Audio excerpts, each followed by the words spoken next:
다 함께 사도신경 하심으로 2026년 2월 10일 화요일 온라인 아침 기도에 하나님께 올려드리겠습니다. 전능하사 천지를 만드신 하나님 아버지를 내가 믿사오며 그 외아들 우리 주 예수 그리스도를 믿사오니 이는 성령으로 잉태하사 동정녀 마리아에게 나시고 본디오 빌라도에게 고난을 받으사 십자가에 못 박혀 죽으시고 장사한 지 사흘 만에 죽은 자 가운데서 다시 살아나시며 하늘에 오르사 전능하신 하나님 우편에 앉아 계시다가 저리로서 산자와 죽은 자를 심판하러 오시리라. 성령을 믿사오며 거룩한 공예와 성도가 서로 교통하는 것과 죄를 사하여 주시는 것과 몸이 다시 사는 것과 영원히 사는 것을 믿사옵나이다. 아멘. 찬송가 488장 찬송하시겠습니다.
하나님 아버지 감사합니다. 지난밤에도 저희들이 평안한 밤을 지낼 수 있도록 쉬지 않고 저희들을 돌봐주셨다가 친히 깨워주셔서 새날을 시작할 수 있도록 은혜 베풀어 주심을 감사드립니다. 오늘도 주님께로 베푸시는 말씀의 은혜로 새롭게 채워주셔서 선한 목자 되신 주님께로 이끄시는 대로 믿음으로 나가게 하시려고 불러주심도 감사드립니다. 주님께서 이 시간에 부르심에 저희를 순종함으로 나와 주님 주시는 말씀을 받을 때 오늘은 저희들이 어떤 삶을 살기를 주님께서 원하시는지 바르게 깨닫고 순종케 하셔서 오늘도 주님과만 동행하며 예비하신 승리의 축복을 누리며 하나님께 영광 돌리는 하루가 되게 하여 주옵소서. 감사드리오며 우리 주 예수 그리스도의 이름으로 기도드리옵나이다. 아멘. 자, 이 시간에 하나님이 주시는 말씀은 창세기 15장 1절부터 21절까지 말씀 보겠습니다. 자, 화면을 보시면서 창세기 15장 1절부터 우리 함께 합독하시겠습니다. 이후에 여호와의 말씀이 환상 중에 아브라함에게 임하여 이르시되 아브라함아 두려워하지 말라. 나는 내 방패요 너의 지극히 큰 상급이니라. 아브라함이 이르되 주 여호와여 무엇을 내게 주시려 하나이까. 나는 자식이 없사오니 나의 상속자는 이 다메섹 사람 엘리에셀이니이다. 아브라함이 또 이르되 주께서 내게 씨를 주지 아니하셨으니 내 집에서 길린 자가 내 상속자가 될 것이니이다. 여호와의 말씀이 그에게 임하여 이르시되 그 사람이 내 상속자가 아니라 내 몸에서 날 자가 내 상속자가 되리라 하시고 그를 이끌고 밖으로 나가 이르시되 하늘을 우러러 뭇별을 셀 수 있나 보라. 또 그에게 이르시되 내 자손이 이와 같으리라. 아브라함이 여호와를 믿으니 여호와께서 이를 그의 의로 여기시고 또 그에게 이르시되 나는 이 땅을 내게 주어 소유를 삼게 하려고 너를 갈대아인의 우르에서 이끌어낸 여호와니라. 그가 이르되 주 여호와여 내가 이 땅을 소유로 받을 것을 무엇으로 알리이까. 여호와께서 그에게 이르시되 나를 나를 위하여 3년 된 암소와 3년 된 암염소와 3년 된 순양과 산비둘기와 집비둘기 새끼를 가져올지니라. 아브라함이 그 모든 것을 가져다가 그 중간을 쪼개고 그 쪼갠 것을 마주 대하여 놓고 그 새는 쪼개지 아니하였으며 솔개가 그 사체 위에 내릴 때에는 아브라함이 쫓았더라. 해질 때에 아브라함에게 깊은 잠이 임하고 큰 흑암과 두려움이 그에게 임하였더니 여호와께서 아브라함에게 이르시되 너는 반드시 알라. 내 자손이 이방에서 객이 되어 그들을 섬기겠고 그들은 400년 동안 내 자손을 괴롭히리니 그들이 섬기는 나라를 내가 징벌할지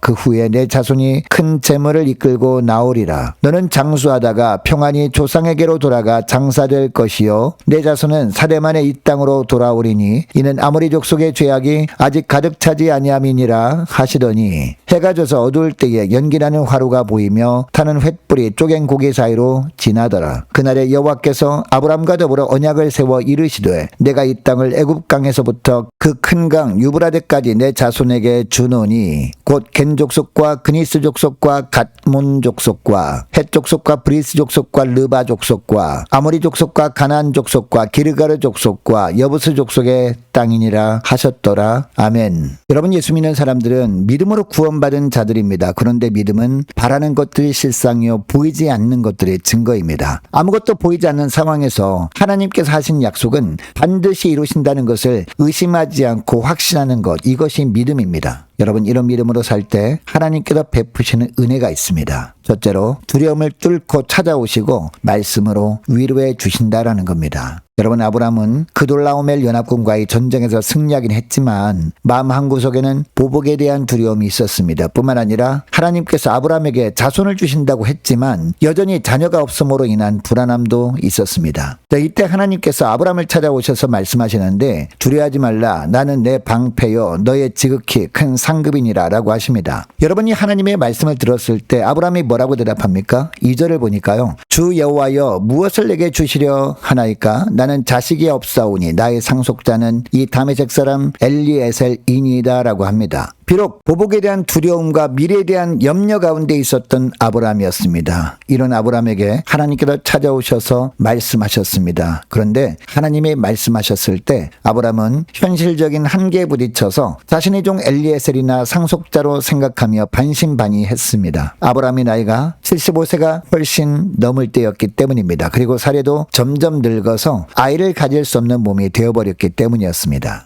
그러나 4절 중반절을 보세요. 그 사람이 내 상속자가 아니라 내 몸에서 날 자가 내 상속자가 되리라 라고 말씀하십니다. 하나님께서 다시 한번 그의 몸에서 날 자가 상속자가 될 것임을 분명히 선포하고 계십니다. 여러분, 우리도 살다 보면 현실에 대한 두려움과 미래에 대한 염려로 힘들어할 때가 있습니다. 그런데 이때 주님은 우리에게도 찾아오셔서 말씀으로 위로해 주시는 선하신 하나님이십니다. 이것을 기억하고 하나님만을 온전히 신뢰하며 믿음으로 사시는 복된 하루가 되길 원합니다. 둘째로 증거를 보여주시면서 약속의 성취를 확증해 주신다라는 겁니다. 여러분, 하나님은 아브라함에게 단순히 약속의 말씀만 하시지 않았습니다. 5절을 보니까 아브라함을 밤에 밖으로 나오게 하시고 밤하늘에 빼곡하게 떠있는 뭇별을 보게 하십니다. 그리고 하늘을 우러러 뭇별을 셀 수 있나 보라. 또 그에게 이르시되 내 자손이 이와 같으리라 라고 말씀해 주십니다. 셀 수도 없이 찬란한 별들을 만드신 창조주의 능력을 보여주시면서 하나님의 약속은 반드시 성취될 것임을 시각적으로 확증해 주셨던 겁니다. 자, 6절 말씀도 보니까 하나님이 하신 말씀은 반드시 이루시는 하나님을 믿는 아브라함의 모습을 보시고 하나님께서 이것을 의로 여기셨다라고 하고 있습니다. 여러분, 이 구절이 기독교 신앙의 기초인 이신칭의 교리가 나온 구절입니다. 여러분, 오늘날은 공해 때문에 밤하늘을 쳐다봐도 별이 몇 개 보이지 않습니다. 그렇다고 해서 우주에 떠있는 별이 그 개수만 있는 것이 아닙니다. 보이지는 않지만 어마어마한 많은 행성들이 존재합니다. 그래서 하나님은 우리 눈에 보이는 것들을 오늘날은 날마다 보여주시면서 약속의 성취를 확증해 주십니다. 공중나는 새를 보여주시면서 우리도 먹이시는 하나님이심을 확신하게 하십니다. 그리고 들에 피어있는 들풀들을 보여주시면서 우리도 입혀주시는 하나님이심을 믿게 하시는 좋으신 하나님이심을 믿으시기 바랍니다. 자, 그리고 셋째로 비전이 희미해져 갈 때마다 다시 비전을 세워주시고 다시 언약을 맺어주신다라는 겁니다.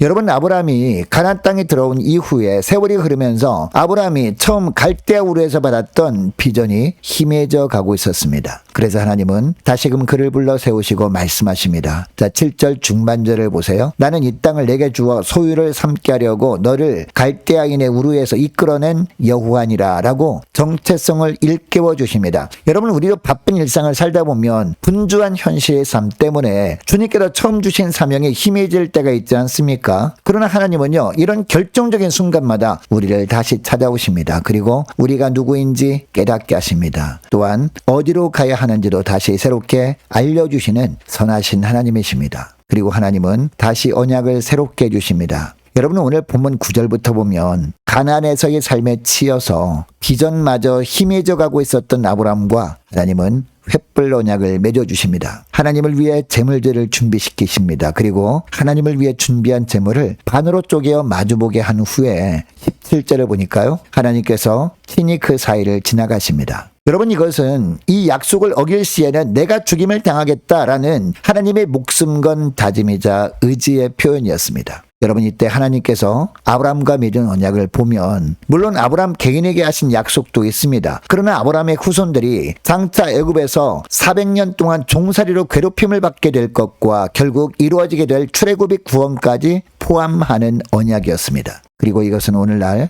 영적 아브라함의 자손인 우리에게도 동일하게 적용되는 언약이었습니다. 하나님께서 우리와 맺은 십자가 언약 때문에 우리는 넘어질 때도 너무나 많지만 또 일어나 회개 자리로 나가 회개하고 죄사함의 은총 가운데 임마누엘의 축복을 누리며 살고 있는 겁니다. 여러분, 이것을 기억하시고 이 시간에 기도할 때 이렇게 기도했으면 좋겠습니다. 하나님, 어떤 불가능해 보이는 상황 속에서도 하나님을 향한 신뢰를 잃지 않는 저희를 되게 하여 주옵소서. 하나님, 저들의 삶에 방패요 상급 되시는 주님만을 의지하며 살게 하시고 비전이 희미해져 갈 때마다 다시 십자가 비전을 붙들게 하시고 다시 언약을 맺어주시는 그 하나님만을 더욱더 온전히 신뢰하며 믿음으로 사는 복된 저희를 되게 하여 주옵소서. 간절히 기도하는 이 새벽 될 수 있기를 축복합니다. 계속해서 기도하기를 원하는 것은 각 구역 식구들과 자녀들을 위해서 또한 저와 여러분을 위해서 함께 이 시간에 기도하기를 원하고 올해 남녀 전도회 청년부 임력원들을 위해서 교회 재정을 위해서도 함께 기도하기를 원합니다. 유초등부 중고등부 청년부를 위해서 남녀 전도회와 각 구역을 위해서 구역장들과 권찰들을 위해서 함께 기도하기를 원하고 또 많은 환우들이 있습니다. 환우들